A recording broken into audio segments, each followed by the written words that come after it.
आज की क्लास आपकी, और इसमें हमने क्वेश्चन लिया है 2016 में ये क्वेश्चन आया हुआ है आपका, पूरा 20 मार्क्स का क्वेश्चन है, ठीक है, क्योंकि 20 मार्क्स के क्वेश्चन आते हैं। अगर आप थ्योरी बहुत अच्छा कर लेते हैं तो इसमें भी आप पेपर क्लियर कर सकते हैं, ठीक है। अगर आप कोई न्यूमेरिकल अटैम्प्ट ना करें, अच्छी बात ये होती है कि आप कर लें, लेकिन अगर नहीं भी करें तो भी ये पेपर आसानी से, बहुत सारे बच्चों ने पिछली बार ये अटैम्प्ट किया था और बहुत सारे बच्चों ने ये पेपर पास आउट किया था। तो इस साल भी ये इस सवाल के साथ, enumerate the important steps you will follow for completing the strategic management process for a garment manufacture company, ठीक है। गारमेंट मैन्युफैक्चरिंग कंपनी के मुताल्लिक आपसे पूछा गया है, तो the strategic management process for a garment manufacturing company. Manufacturing company is a comprehensive framework that helps companies develop and implement strategies to achieve their long-term goals. The process typically involves the following steps. देखो, strategic management process, इसमें सबसे पहले एक word आया है strategic, तो थोड़ा सा स्ट्रैटेजिक के मीनिंग समझ लो कि स्ट्रैटेजीज क्या होती हैं। ये जो स्ट्रैटेजिक वर्ड या स्ट्रैटेजीज से निकाला गया, स्ट्रैटेजीज दरअसल कहाँ से आई, तो ये मिलिट्री बेस्ड वर्ड है। और मिलिट्री बेस्ड किस तरह से ये बताया था, कुछ याद है आप लोगों को क्या बताया था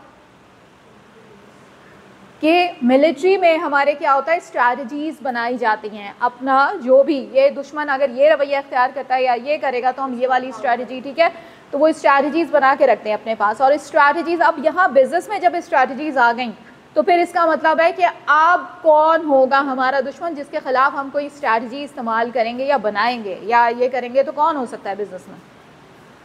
बिजनेस ओनर, कॉम्पिटिटर्स हो सकते हैं हमारे, ठीक है, कि वो हमारे कॉम्पिटिटर्स हैं, वो मौजूद है जिनकी वजह से हमें स्ट्रैटेजीज फॉर्म करनी पड़ रही हैं। हमें यहाँ एग्जिस्ट करना है मार्केट के अंदर और इतने सारे हमारे कॉम्पिटिटर्स खड़े हुए हैं। अगर कोई कॉम्पिटिटर जो वो क्या अपने तौर पे कोई फैसला लेता है, कोई स्ट्रैटेजी इख्तियार करता है, तो हम अब कौन सी स्ट्रैटेजी इख्तियार करेंगे जिससे हम जो हैं वो मार्केट में स्टे भी कर सकें, सस्टेनेबल भी हों, साथ में प्रोग्रेस भी कर सकें, ठीक है, और अपने गोल्स अचीव कर सकें, अपने टारगेट्स तक पहुंच सकें, और जिस मकसद के लिए हम आए हैं, प्रॉफिट हासिल करना। मेन पर्पस क्या होता है बिजनेस का?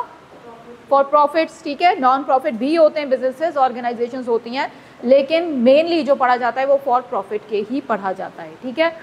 तो ये सारी चीज़ें हासिल करनी। अब जो है वो जब हम अपना प्रोसेस शुरू करते हैं, ये वाला प्रोसेस, स्ट्रैटेजी प्रोसेस, तो उसके अंदर सबसे पहले हमारे पास आता है मिशन, ठीक है, मिशन एंड विजन। और मिशन एंड विजन के अंदर क्या चीज़ होती है? पहले मिशन आता है या पहले विजन आता है? कुछ गैस करो। पहले विजन आता है, ठीक है। पहले कोई चीज़ आपके जहन में आएगी, ख्याल आएगा, ठीक है, तसव्वुर पैदा होगा, फिर क्या होगा कि आप मिशन लेके खड़े होते हैं, ठीक है।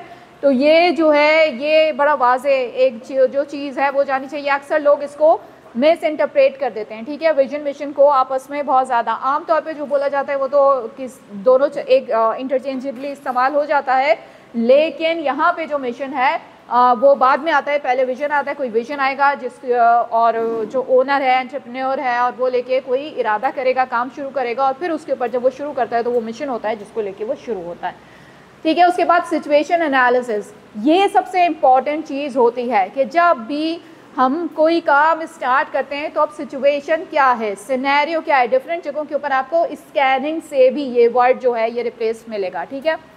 तो ये सिचुएशन क्या बन रही है, उस सिचुएशन के हवाले से हम इस वक्त कहाँ खड़े हैं, हमारे टारगेट्स कहाँ हैं, हमें कहाँ तक जाना है, क्या चीज़ अचीव करनी है, ये सारी चीज़ें जो हैं आपकी ये सिचुएशन कहलाती हैं। सिचुएशन बेस्ड होती है। सिचुएशन पहले एनालिसिस करेंगे कि जो है हमें क्या करना है, फिर उसके बाद आपका आ जाता है, ये जो है मैंने एरो में इस तरह भी लगा सकती थी, ठीक है, कि ये जो ये पूरे प्रोसेस के थ्रू, लेकिन क्योंकि स्ट्रैटेजिक मैनेजमेंट प्रोसेस में किसी वक्त भी किसी चीज़ की ज़रूरत पड़ सकती है, इस वजह से मैंने ये एरो आपके प्रोसेस वाइज नहीं लगाए हुए, बल्कि एरो मैंने इस तरह लगाए हुए कि स्ट्रैटेजिक मैनेजमेंट में जिस वक्त भी जिस चीज़ की ज़रूरत पड़े वो चीज़ आप उठा लें और उसे इस्तेमाल करें, ठीक है। उसके बाद आपका आता है स्ट्रैटेजिक गोल्स। देखो, जो जब भी हम कोई स्ट्रैटेजी जो है वो बनाते हैं तो उसके लिए हमारे कोई टारगेट्स होते हैं, हमें ये चीज़ करनी है, चाहे हम बिस्किट की फैक्ट्री खोल रहे हैं, चाहे हम साबुन की, चाहे हम कपड़े की, चाहे हम कोई भी काम कर रहे हैं, शूज़, ठीक है। तो फिर क्या होता है, स्ट्रैटेजिक गोल्स होते हैं, हमें सेट करने होते हैं, हमें टारगेट सेट करने होते हैं कि हमें कहाँ तक, कितने यूनिट्स इस चीज़ के प्रोड्यूस करने हैं, कहाँ तक हमें जाना है, कितना सेल आउट करना है, कितना क्या चीज़ करनी है। तो ये सारे स्ट्रैटेजिक गोल्स हमारे होते हैं, सेट किए जाते हैं। इसके बाद आ जाता है स्ट्रैटेजिक ऑल्टरनेटिव्स। देखो जब मैंने स्ट्रैटेजीज़ का बात किया तो मैंने आप लोगों को ये चीज़ बताई कि ये मिलिट्री से वर्ड आया है स्ट्रैटेजीज़, ठीक है। जब मिलिट्री से आया तो मिलिट्री के में भी ये होता था कि हम अपने कोर्सेज ऑफ एक्शन बना के रखा करते थे, plan A, plan B, plan C, ठीक है, इस तरह करके। तो अब जब ये plan A, plan B, plan C बनेंगे तो इसमें से कौन सा जो है वो बेस्ट प्लान होगा इस वक्त की सिचुएशन के लिहाज से, क्योंकि हम सिचुएशन एनालिसिस कर चुके थे पहले। हमने ये देखा था कि इर्द गिर्द का माहौल क्या है, हमारे कॉम्पिटिटर्स क्या कर रहे हैं, हम इस वक्त कहाँ खड़े हुए, हमें कहाँ तक जाना है, ये सारी चीज़ें एनालाइज कर ली थी हमने, या फिर हम इसको कहते हैं स्कैन, ठीक है। स्कैनिंग हमने कर ली थी इन्वायरमेंट की अपने पूरे, इन्वायरमेंटल स्कैनिंग भी कहलाती है या फिर सिचुएशन एनालिसिस कहलाती है, या आपने कर ली थी। और अब जो है वो आप ऑल्टरनेटिव्स बनाना शुरू करेंगे कि हम ये भी कर सकते हैं, A plan, plan B, plan C, इस तरह करके आप कुछ ऑल्टरनेटिव्स अपने पास बना के रख लेंगे, ये नहीं तो ये नहीं तो ये। या फिर आप ऐसे भी प्लान बना सकते हैं कि इन दोनों का मिक्स, मसलन ए और बी का मिक्स करके कुछ इस तरह की स्ट्रेटजी हम फॉर्म करेंगे, या सी और डी की मिक्स करके, या इस तरह से भी आप बना सकते हैं। तो आपने पहले ऑल्टरनेटिव्स तैयार करके रख लिए। अब है इवैल्यूएट एंड सेलेक्ट, ठीक है। अब आप जो आएंगे इस मरहले के ऊपर आएंगे कि अब जो आपने ऑल्टरनेटिव्स बनाए थे उनका आप बाकायदा इवैल्यूएशन करेंगे, जायज़ा लेंगे हर तरह से, उसकी हर चीज़ को जांच पड़ताल करके। कहना बहुत आसान होता है लेकिन टाइम कंज्यूमिंग काम है, बिज़नेस आप चला रहे हैं, रन करने के लिए आप खड़े हुए हैं, तो आपको ये सारी चीज़ें बहुत ज़्यादा देखनी पड़ती हैं, सोच समझ के आगे कदम उठाना पड़ता है, ठीक है। इम्प्लीमेंटेशन प्लान, अब आप प्लान बनाएंगे कि इसको इम्प्लीमेंट किस तरह किया जाए, उसमें क्या क्या चीज़ें शामिल होती हैं ये हम आगे तफसील से पढ़ने वाले हैं, ठीक है। बजटिंग होती है और डिफरेंट चीज़ें होती हैं हमारी कि जो फिर उसके बाद वक्त आ जाता है कि हम इस चीज़ को क्या कर दें, इम्प्लीमेंट कर दें जी। अब जो है वो सारी हमने जो फॉर्मुलेट कर ली थी, बना ली थी, फॉर्मुलेशन के बाद इम्प्लीमेंटेशन का वक्त आ जाता है। इम्प्लीमेंटेशन के बाद आता है आपका इवैल्यूएशन, ठीक है। वैसे अगर आप गूगल पे उठाएंगे और इमेजेस में भी देखेंगे तो 4 स्टेप्स में ये आपके पास आ जाएगा। पहले सबसे पहले क्या होता है, इन्वायरमेंटल स्कैनिंग, ठीक है। दूसरा क्या आएगा आपके पास कि पहले आपने स्कैन किया एनवायरनमेंट को। दूसरा आपके पास आएगा फॉर्मुलेट स्ट्रैटेजी, आप कुछ ना कुछ बनाएंगे, अपनी स्ट्रैटेजी फॉर्म करेंगे। उसके बाद आएगा इम्प्लीमेंटेशन, ठीक है, 3 नंबर पे इम्प्लीमेंट करेंगे। और 4th आपका आ जाएगा उस इम्प्लीमेंटेशन को इवैल्यूएट करेंगे, नताइज उससे अखज़ करेंगे, क्या हुआ, कामयाब हुए, नाकाम हो गए। अगर नाकाम हो गए तो कुछ दूसरी स्ट्रैटेजीज़ बनाएंगे, अगर कामयाब हो गए तो फिर वो गो थ्रू हो जाएगा सिलसिला उसी तरह जिस तरह हमने बनाया था, ठीक है। तो ये इस तरह से हमारा चलता है। इसको थोड़ा और वाज़े करके थोड़ा सा मैंने और बड़ा कर दिया इन 4 स्टेप्स को जो मैंने बताए। अगर 4 स्टेप्स ही लिखना चाहो तो लिख लो कौन कौन से हैं। सबसे पहले इन्वायरमेंटल स्कैनिंग, दूसरा कौन सा हो गया, फॉर्मुलेशन, फॉर्मुलेट किया। तीसरा कौन सा हो गया, इम्प्लीमेंट। और चौथा कौन सा हो गया, इवैल्यूएट, इवैल्यूएट करके उसके नताइज, ठीक है। नेट पे सर्च करोगे तो आपको मिल जाएगा। मैंने उसको थोड़ा सा और वाज़े कर दिया, ठीक है। Define the companies mission and vision. अब हम सबसे पहले पॉइंट से शुरू होते हैं कि अब हम मिशन हमारा क्या है, क्या विजन क्या लेके चले थे हम, मिशन किस मिशन पे हैं हम इस वक्त। The mission statement should clearly articulate, ठीक है। आर्टिकुलेट यानी उसका मुजाहिरा करना। अब जो है वो मिशन जो आप लेके चलें, the company's purpose and what it aims to achieve.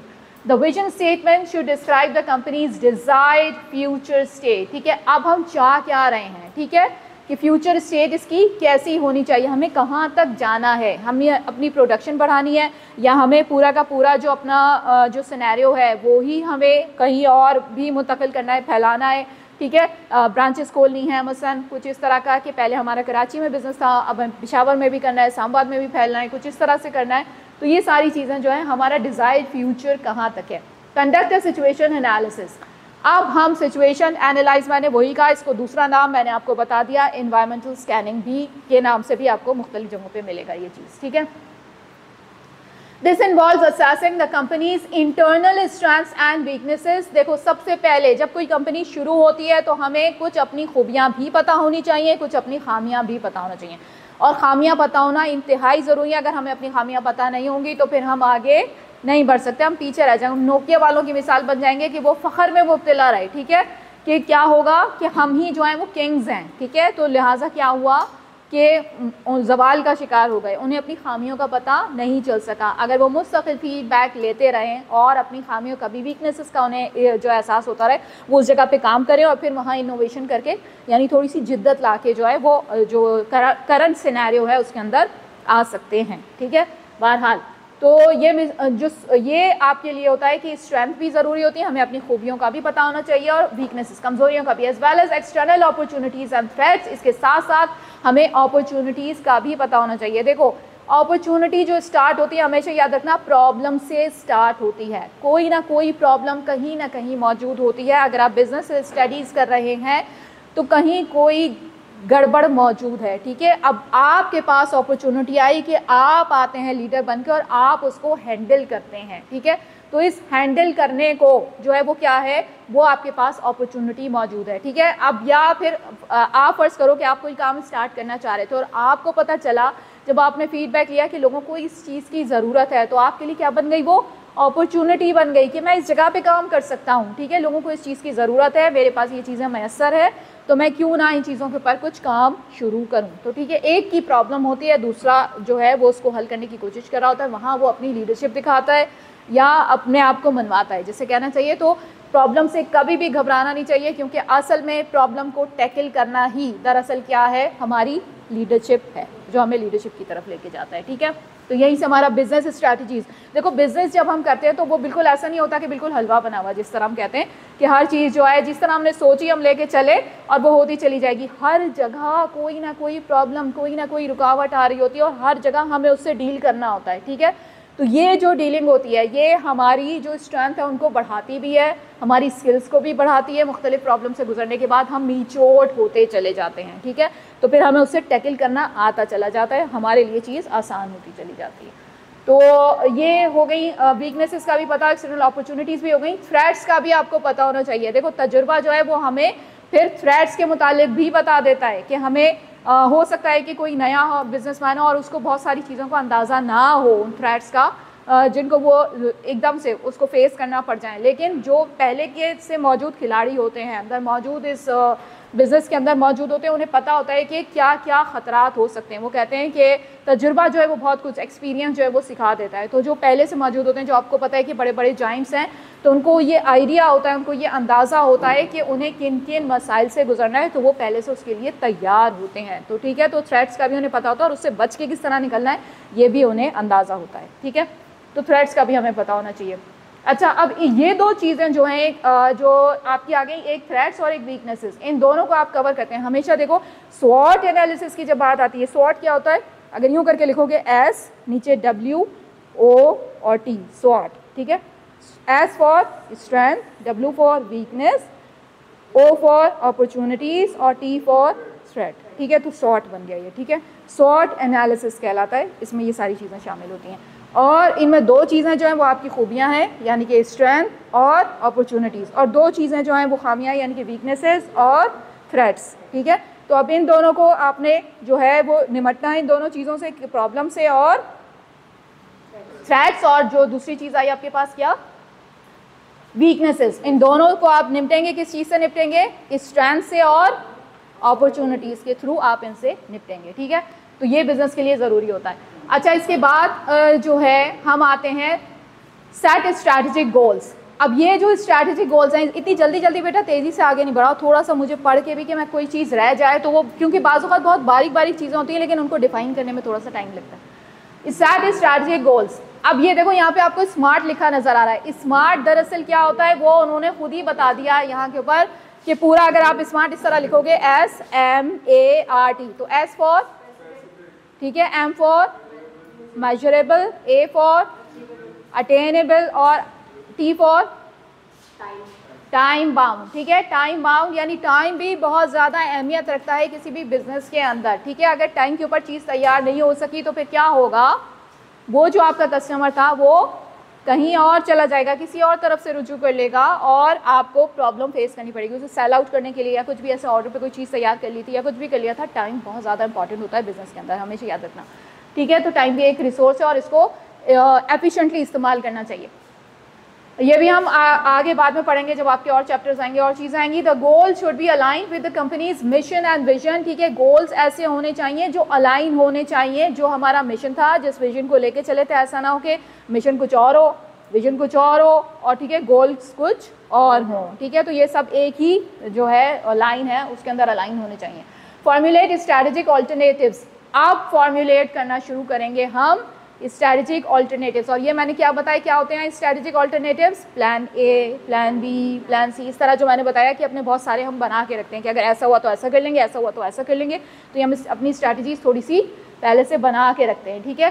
This involves brain storming, अब इसके अंदर ब्रेन स्टॉर्मिंग भी आ जाती है, and evaluating different strategies for achieving the companies strategic goals. The strategies should be realistic, feasible, realistic होनी चाहिए, यानी हकीकतन ऐसा होना मुमकिन हो। मसलन ये ना हो कि जिस तरह हम कहते हैं कि वो चांद तारे तोड़ के ले आएंगे, तो ऐसी कोई बात ना हो कि ऐसा पॉसिबल नहीं है। ऐसी चीज़ होनी चाहिए जो पॉसिबल हो, ठीक है। हमें यहाँ से वहाँ तक जाना है और ये टारगेट से हमारे अचीव करने हैं। मसलन हमें 2 महीने के अंदर ये मार्केट के अंदर ले आना है, तो ठीक है, तो वो हमें पता हो कि हमारे पास इतने मजदूर हैं, ये हमारी टेक्नोलॉजी जो है इस हद तक वर्क कर रही है, और ये सारी चीज़ें जब हम इकट्ठा करेंगे, कंबाइन करेंगे, तो 2 महीने तक हम यहाँ तक पहुँच जाएंगे। तो ये रियलिस्टिक होना चाहिए। ऐसा भी ना हो कि मजदूरी ना हो, कोई काम करने वाला ना हो, और हमने टारगेट 2 महीने का फिक्स कर लिया, आप ढूंढते फिर रहे हैं, वो 2 महीने सिर्फ उसमें ही ज़ाया हो गए। तो इस तरह की चीज़ नहीं होनी चाहिए, ठीक है। रियलिस्टिक होनी चाहिए, फीजिबल होनी चाहिए, and align with the company's resources and capabilities. जी, evaluate and select strategic alternatives, ठीक है। अब इनको इवेलुएट किया जाएगा और इसमें से सेलेक्ट किया जाएगा कि बेहतरीन कौन सा होगा, ठीक है। पहले हम बना लेते हैं, फिर उसके बाद उसमें से सेलेक्ट करते हैं, नताइज निकालते हैं कुछ। तो this involves evaluating feasibility, risk and potential returns for each strategic alternative. The company should select the strategy that is most likely to achieve its strategic goals. उसके बाद आएगा डेवलप स्ट्रैटेजिक इम्प्लीमेंटेशन प्लान्स। उसके बाद अब हम develop करना शुरू करेंगे कि इसको इम्प्लीमेंट किस तरीके से करना है, ठीक है। अब हमारे जो स्ट्रैटेजीज़ हैं वो हमने फॉर्मुलेट कर ली, ए बी सी प्लान सब बना के रख लिए, सब हो गया है। अब बारी आती है कि अब इनको लागू भी करना है, इम्प्लीमेंटेशन भी होनी है। तो वो किस तरीके से होनी है, उसके लिए भी पहले आप थोड़ा सा प्लान बनाएंगे। These plans should outline the specific actions that will be taken to implement the selected strategy. The plans should include timelines, budgets and performance measures. इसके अंदर क्या क्या आ सकती हैं, बजट्स मैंने बता दिया था, टाइमलाइंस आती हैं किस टाइम से किस वक्त तक। जैसे अभी मैंने 2 महीने की मिसाल दी, ठीक है, कि ये टाइमलाइन हमारे पास होती है कि इतने अरसे के अंदर हमें इतने टारगेट्स अचीव कर लेने। और परफॉर्मेंस मेजर, फिर हम अपनी परफॉर्मेंस देखेंगे कि क्वालिटी वाइज हमारी परफॉर्मेंस कैसी रही, आया कि हम उस हद तक पहुँच पाए जो टारगेट्स हमने अचीव किए थे, थोड़े से कम रह गए, थोड़े ज़्यादा हो गए। तो ये हमारी जो है ज़्यादा हो गए तो इसका मतलब है सरप्लस है, बोनस मिलेगा, प्रॉफिट कमाएंगे। हम थोड़े से कम रह गए तो फिर हम इस स्ट्रैटेजी में थोड़ा सा अपना रद्दोबदल करने की कोशिश करेंगे कि हमारी स्ट्रैटेजी जो है वो क्या हो। इम्प्लीमेंट स्ट्रैटेजिक प्लान्स, अब हम इम्प्लीमेंट कर देंगे। This involves communicating the strategy to employees, stakeholders. अब इसके अंदर ये सारे लोग आ जाते हैं, and allocating resources to implement the plan. अब इसके अंदर क्या क्या इन्वॉल्व हो जाएगा, कम्युनिकेटिंग, सबसे बड़ा कम्युनिकेशन, सबसे बड़ी चीज़ होती है बिजनेस के अंदर जब हम कम्युनिकेट कर रहे होते हैं, क्योंकि बहुत सारे डिपार्टमेंट्स होते हैं, एक डिपार्टमेंट से दूसरे डिपार्टमेंट, फिर इनके साथ सबसे, फिर कस्टमर के साथ, सबके साथ। तो ये जो है कम्युनिकेशन है ये बहुत इंपॉर्टेंट होती है। तो कम्युनिकेट करना है स्ट्रैटेजी को, एम्प्लॉयज़ के साथ भी करना है।